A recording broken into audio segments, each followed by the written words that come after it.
Okay, I'm going to describe a logical tactic that a lot of us take. Here it is.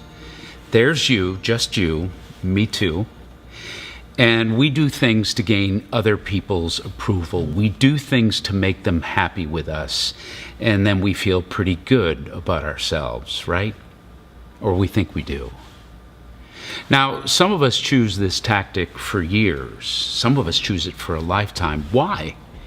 Because it seems like a perfectly good strategy to ward off the fear of disapproval and the fear of rejection.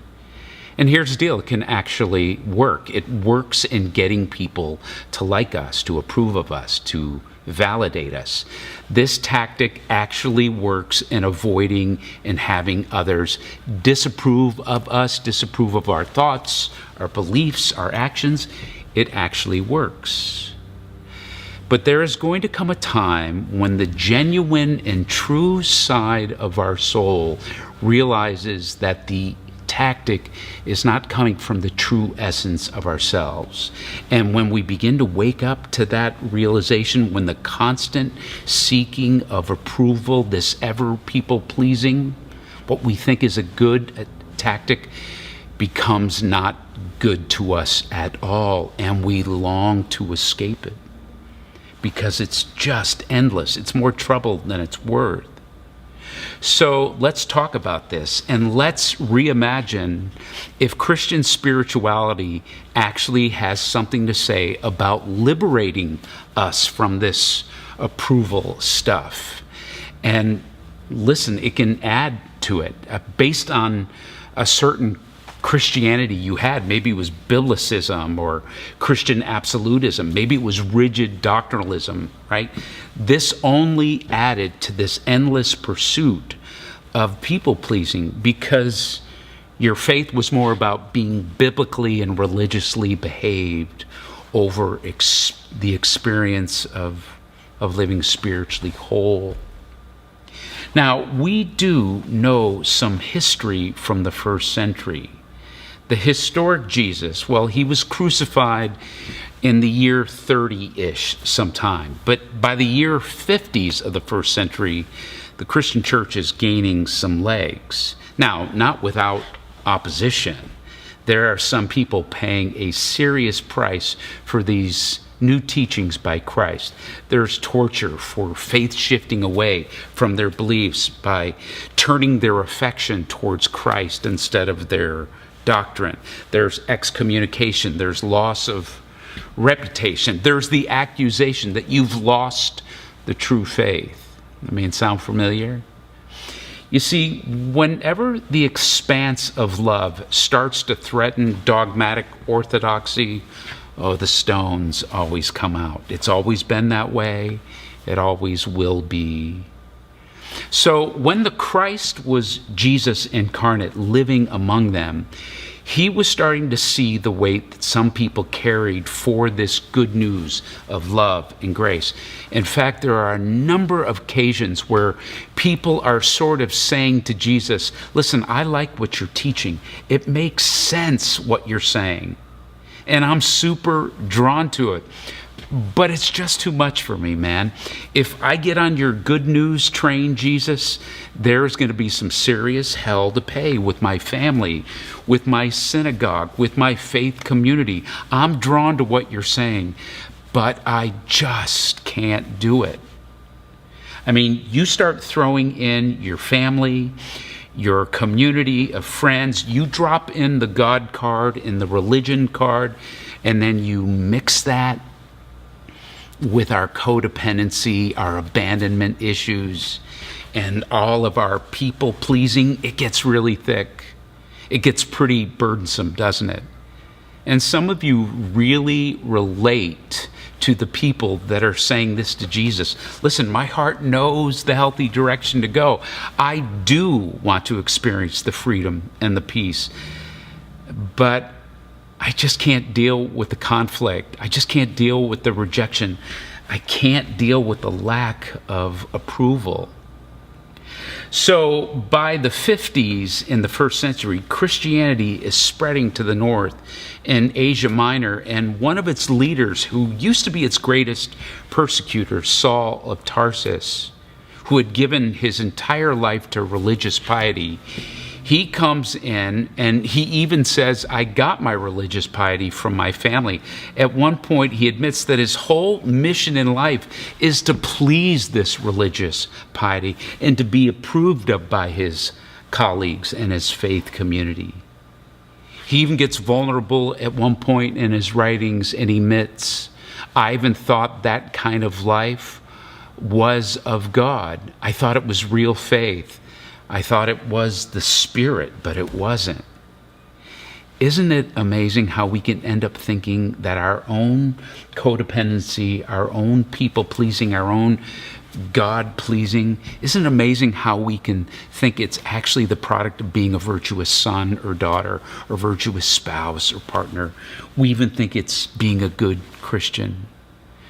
But many times we're just really in denial about our own codependency, our own insecure esteem issues, and our own need for approval, and our own fear of rejection. So we spiritualize it. But for Saul of Tarsus, it was working until it wasn't. Until his life collides with love and grace and the liberation that Christ offers, he wakes up and he starts spreading the love and he starts being persecuted for it. It's really an amazing story in the New Testament. And when that happens, he no longer is known by Saul of Tarsus. He's been completely rejected by his faith community. His fellow clergymen want nothing to do with him. His home has rejected him. And he now becomes known as Paul the Apostle. And now he's taking this new Christianity to the Gentiles, people who have no Abrahamic background at all. At this point, they're the only ones who will listen to him. And even them, not always. He takes plenty of beatings for spreading love there too. So around the year 50 or so, Paul is sitting in the southern Greece city of Corinth. And he pens a letter to a new young Christian church in the town of Thessalonica, a church that knew him because at one point he had taught there. And he writes this to them in 1 Thessalonians 6. Take a look at this. As you yourselves know, brothers and sisters, our visit with you wasn't a waste of time. On the contrary, by trusting God, we had the courage to speak the good news in spite of a lot of opposition, although we had already suffered and were publicly insulted in Philippi, as you know. Our teaching isn't out of wrong motives or deception. No, we did it because we trusted God, and it was Him who gave us this work. We aren't trying to please people, but we're hoping to please God, not anyone else. As you know, we never used flattery to manipulate you, and God is our witness that we didn't have ulterior motives. We were not looking for praise from people, not from you or from anyone.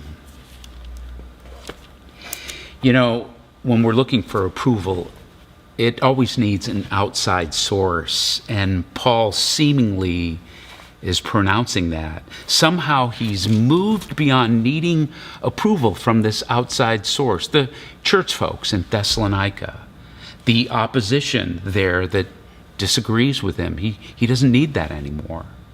And trying to please other people, it means our enoughness has to prop itself up. It needs it from an outside source. And whenever we reach something in the outside world where we need it, man, it just shuts. We're just set up to be disappointed when we need this approval from the outside, an outside source. The very thing we're trying to avoid, we end up creating. And somehow with Paul, with all that opposition, with all that criticism, with all that rejection, he seems to be at peace with himself. He's living the way he wants. And the New Testament certainly hints that he had to take a journey there, even for him. Sometimes undoing old patterns, it definitely takes work and it takes some time. But when we need unhealthy approval and we're given to people pleasing, we now set ourselves up to live a life that we don't even particularly want, but still we will fit to what other people want, because we don't dare take a chance on something that might bring that disapproving stare or rank low on the social status meter. You know, we do what's expected of us. We do what others want for us. And in return, we hope they approve of us. Somehow Paul gets to a deeper place beyond that. Now, just to ask the question, you might be thinking, well, listen, why not seek approval? I mean, what's so bad about that? Well, there's a number of reasons, but here's the one I'll offer. When we become approval-seeking people, that becomes an obstacle to you becoming your true self. When we seek that approval, we just miss the opportunities to learn, to grow, of how to approve of ourselves and not need that. You miss all of that. I mean, look what Paul says here in verse 2.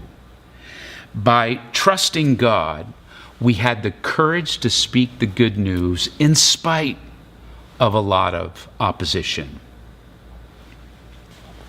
So he had a lot of reasons to not want to go there, but he is so attuned to God through trust that he's experiencing courage. Courage, when you're experiencing courage, it is a very centering experience. He's attuned to God, he's attuned to himself. And when we're in that approval mode, it's not about courage or being centered. It's actually our anxiety. It's trying to protect our ego, our esteem. And many times we don't even realize it. We're just trying to keep all of our stuff together. So let's do a little soul searching right now, right? I mean, if you find yourself doing things, voicing certain things that are important to you, if you find yourself not doing that, or you find yourself anxious about new things, looking to be in a comfort zone, if you're kind of stuck worrying about what others expect of you, if you need this approval and you'll do everything to avoid rejection, you're on the road to denying who you truly are. So let's make this very practical, and a good place to start is asking some pretty tough and deep questions of yourself. And here they are. Is your need for approval, is it a fear of rejection? Is it keeping you from doing something that expresses the true you? Are you just saying yes to too much? Many times, right, we just can't say no. Do you feel fear before telling someone in your life who's meaningful to you about a major decision you're going to make? Do you change your actions based on fear or how another person is going to react? Can you identify anything in your life that you regret doing or not doing, and realizing in hindsight that it wasn't aligned with what you really wanted? You wanted to do something, but you didn't because you needed someone else's approval, or you worried about their disapproval. Do you inadvertently avoid your truth when speaking to someone because you fear their opinion about your opinion? Do you let other people's opinions dictate the choices you want to make? You know, when we really go deep and probe these questions, it can begin to awaken something. Now, there is a deep spiritual and human way to transform in this. We can actually grow. So let me show you another very important thing here that's key to how we can navigate approval. Look what Paul says in verses 3 and 6. Our teaching isn't out of the wrong motives or deception. We did it because we trusted God. We aren't trying to please people, but we're hoping to please God, not anyone else. We never used flattery to manipulate you. We didn't have ulterior motives. We weren't looking for praise from people, not from you or from anyone. You know, when I read this, this is a guy who is drawing healthy boundaries in his life. This is someone who's very attuned spiritually to God, attuned to himself. Paul is very in touch with his feelings, his needs. He's very in touch with his mind, his soul, and his heart, just his whole space. He's not in this I'm not enough mode or I want you to like me mode, which we do see at times. But in this place, he's completely centered and he's practicing accepting himself.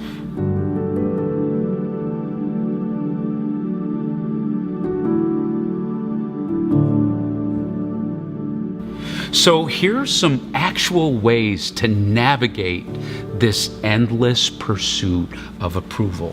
Here's one. Let me offer this. Continue to grow the knowing of yourself. Grow, stretch, and deepen the knowing of yourself. When others' acceptance of you impacts how you think about things or what you believe or how you need to perform or even decisions that you need to make or how you are going to spend time, you lose complete awareness of yourself. You lose awareness of what's important to you, what drives you, what really matters to you. What could that lead to? You might end up being stuck in a job that you don't particularly like because someone else thinks you should have had it. And you never give energy to what really matters to you. So start asking yourself questions like, what do I value?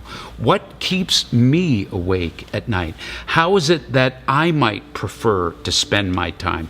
Start to listen. Get your noticer out in your life. Align your actions with your values, your principles, your goals. And when you live in line with what you value, you become truer to yourself. And life just becomes much more peaceful to live.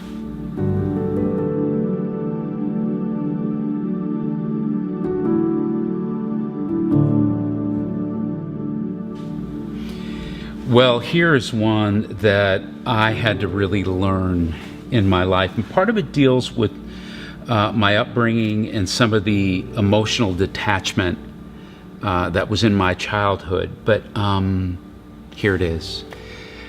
Normalize disapproval. You know, we often get upset with ourselves about something that literally happens to everyone else.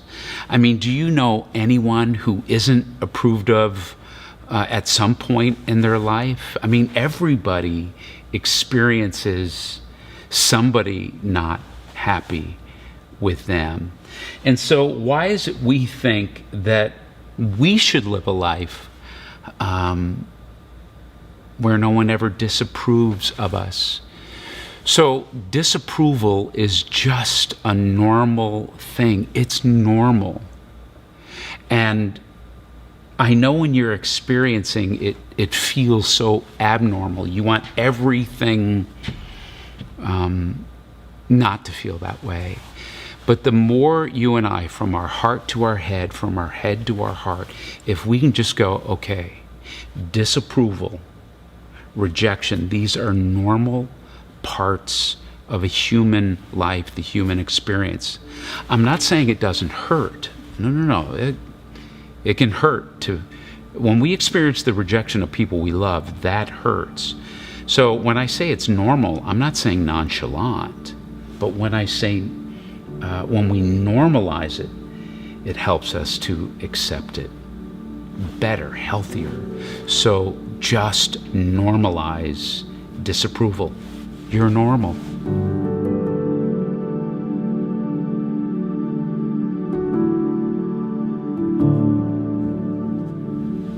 So here's something you can actually practice.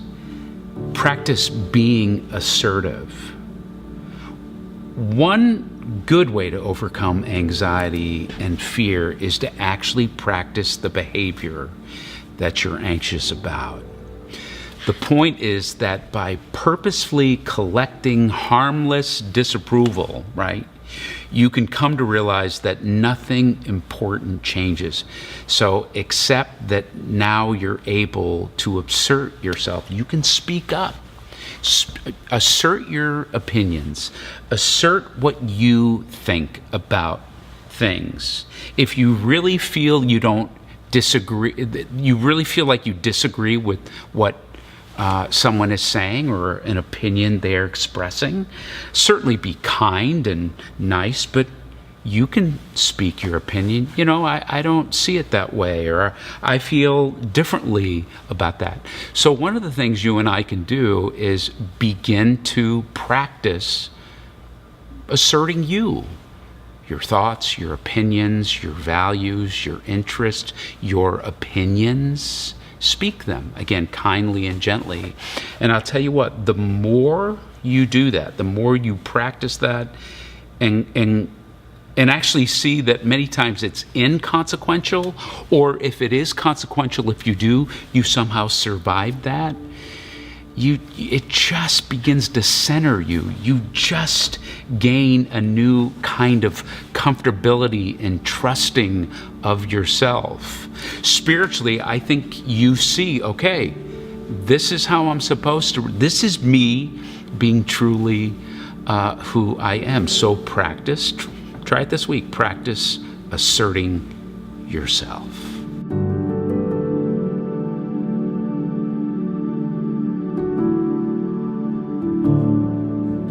Okay, here is the last one. Seek after what you want to become.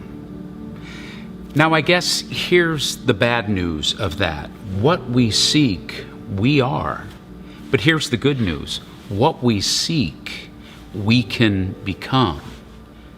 Now, Richard Rohr talks a lot about this. You see, authentic Christian spirituality emphasizes a real mutuality between the one who sees and what can be seen. There is a relationship between the heart, the mind of the seer, and then what we end up paying attention to. What I am, you also are, and so is the world. Creation, I think, is one big giant symphony of mutual belongingness. And so to understand this, I must know that who I am and that I am and what I can become, at least in part, that's the very thing I'm seeking. In fact, that is what makes me seek.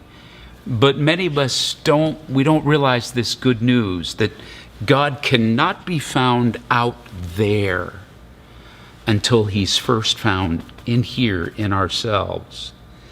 Then we can almost naturally see God in others and in all of creation too.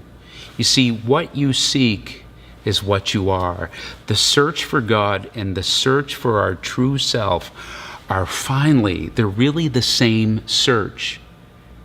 It makes St. Francis's all-night prayer make more sense, where he prays, "Who are you, God, and who am I?"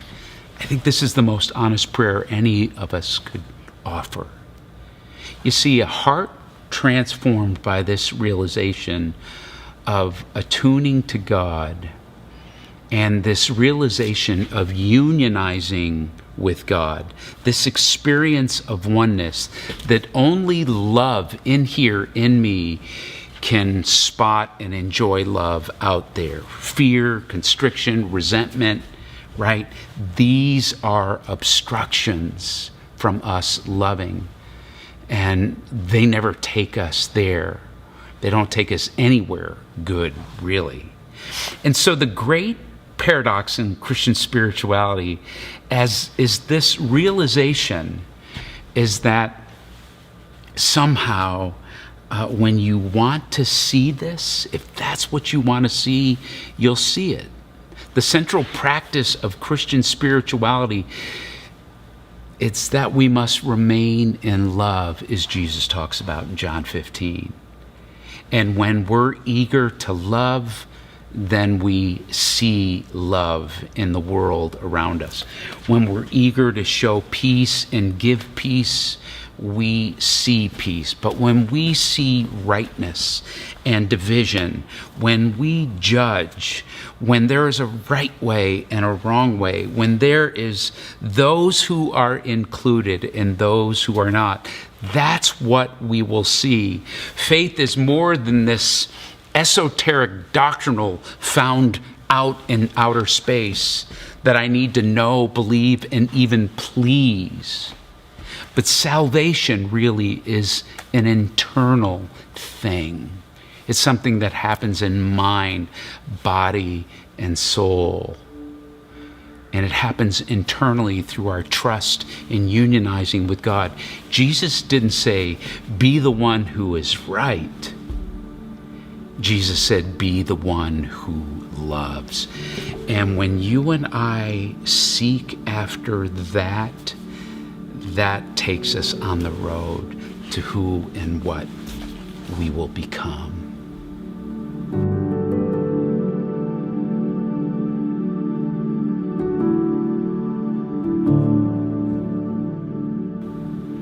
Well, let me say a prayer before we go.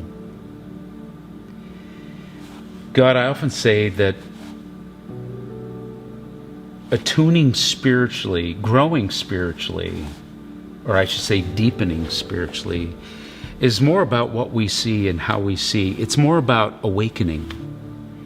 It's less about believing and knowing. It's more about awakening. It's how we see. So I pray that some of us would move towards this road of rest of people-pleasing. Help us to continue to practice acceptance. Help us to normalize disagreement and rejection. It's just a normal part of life. And help us to assert ourselves, not angrily, not with an awful tone, but also with a loving heart, but to say, this is who I am, and this is the road I'm on, and just help us to attune to you and to attune to what's really going on in us, our thoughts, our needs, and our connection and attunement to you. And I pray this in Jesus' name. Amen.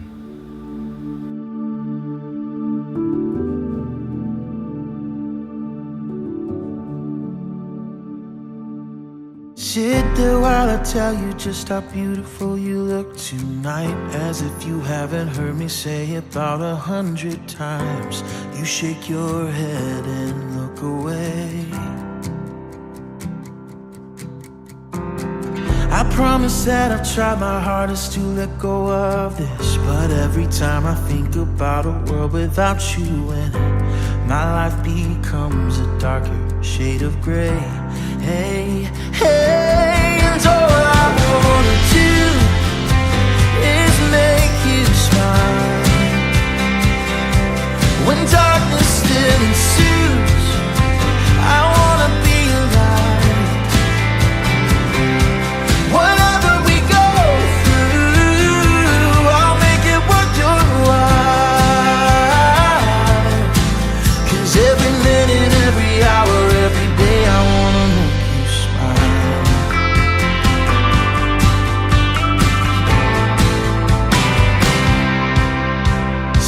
stand and keep on staring while I tell you that you're all I need.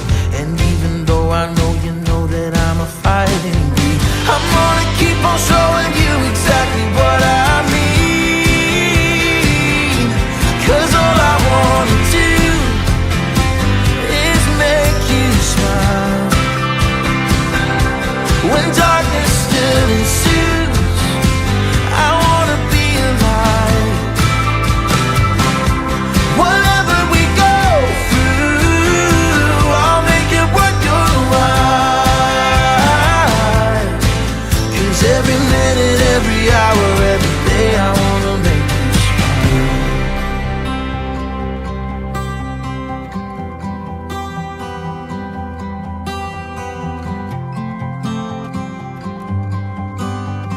If there comes